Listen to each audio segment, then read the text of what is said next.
I just want to say, just so proud of our seniors, so proud of our team.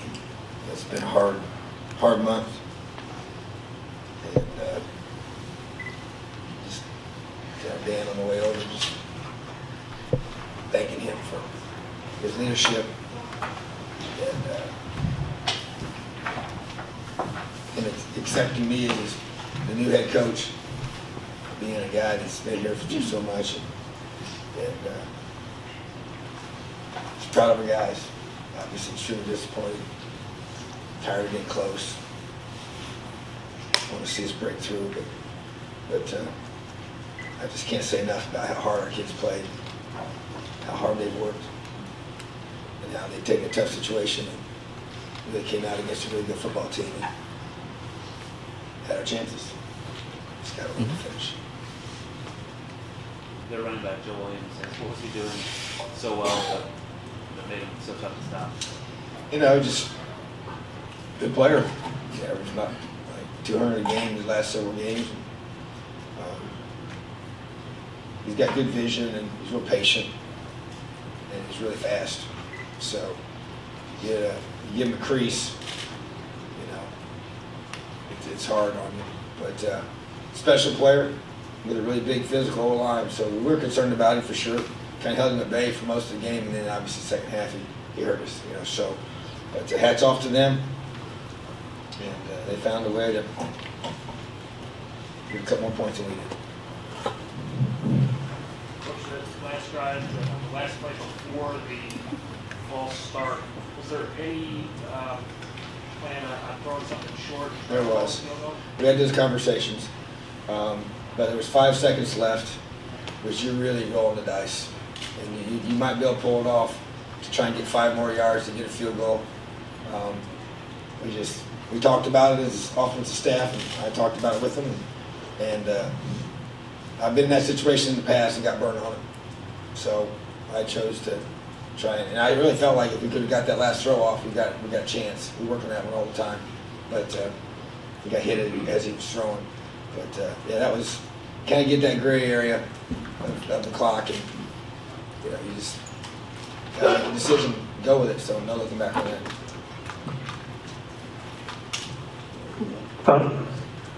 Was there any thought of taking the timeout after that sack on first down just to save a little bit more time? There was, but you know, it happened so early in the drive. You felt like you could try and get it back. You know, you hate to burn that last one. That's a valuable timeout. You know, and so we felt like we're such a hurry-up team. We're used to getting set fast and going fast, and so no, we really never. I thought about it, but we never. I wasn't going to do that. So looking back, we'll go back and reevaluate everything in that last sequence to see if we did everything the right way. But we're just trying to hold on to that last one as long as you can. Question over here.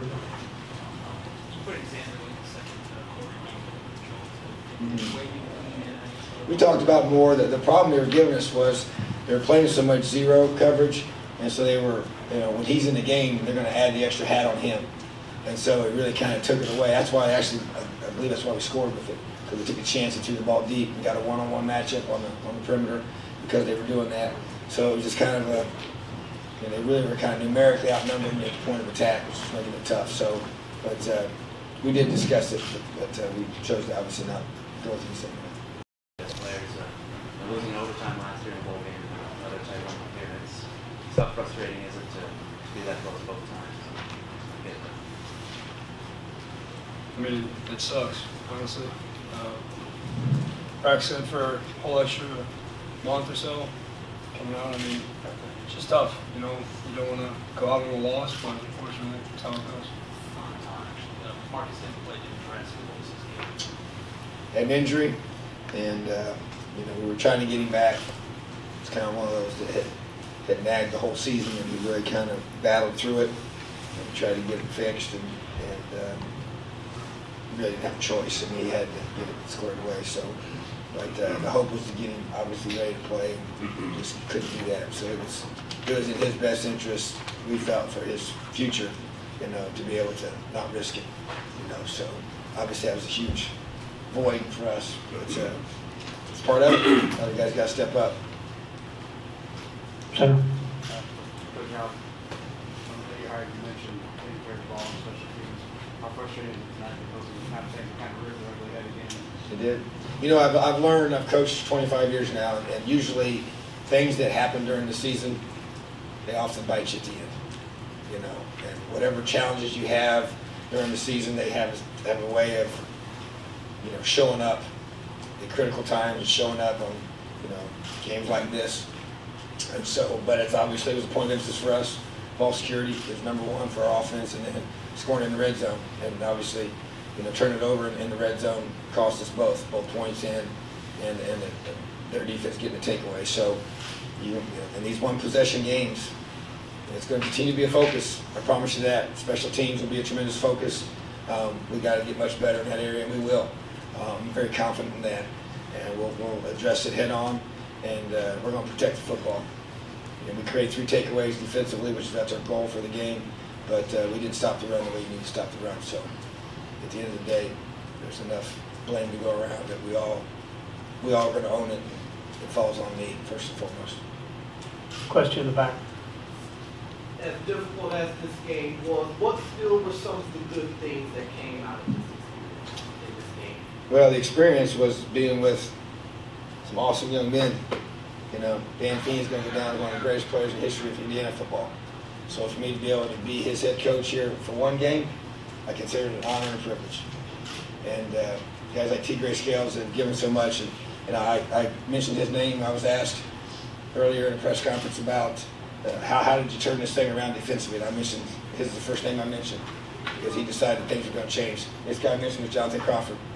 He decided things were going to change. They're sick and tired of the defense being played the way it was in the past.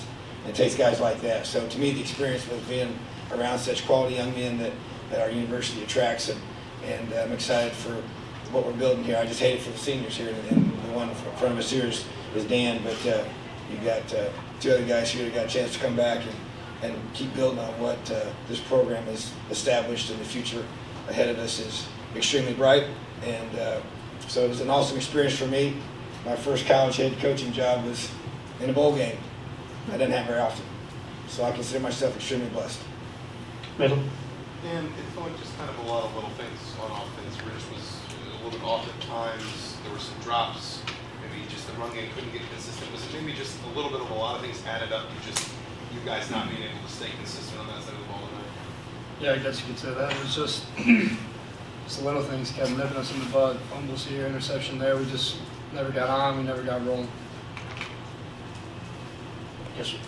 So for T. Gray and John, second half, they got the run game going. Did they make any adjustments from the first half in terms of blocking, or was it just Joe Williams, you know, making plays, making guys miss? Pretty much like Coach said, he's a great player, so it was going to be hard to contain him the whole game. And when he seen the crease, he hit it a couple times, and he got us. So it was just one of those deals where great players making a good play, and respecting him. Gentleman, the usher. Coach, did you say anything? What did you say to Griffin after the game? It's a team game. I went through all 3 phases and challenged each one of them in areas that I felt like that we fell short. And all 3 areas had opportunities to win the game. Defense had a 1-point lead, and we hold them to a 4th down stop. On that last drive, we win the game. Offense gets the ball with a minute 24 to go with 1 timeout. That's exactly what we worked on the entire. And these guys will tell you that was almost the exact scenario we worked on the entire bowl season of post-practice competition. It was 2 minutes, and it was almost the exact amount of time. I had 1 timeout to go score, and all we needed was a field goal. And so, offense had their shot. Special teams, they had their shot. So all 3 phases had an opportunity to win the game, and so it's a team game. So Griffin Oaks, missed the field goal, but Griffin Oaks is part of this football team and the team boss. Yes, sir. T-Ray, with Marcus out, what decisions did you guys make to make up for his absence? And was he still really active on the sideline talking to you guys throughout the game? Yeah, absolutely. We come off, you hear Marcus giving us some tips from what he see. He is one of the smartest backers we got. So, and Dane did a great job today, stepping up for Marcus, and Yeah, so absolutely, Marcus had a huge hand in this game today.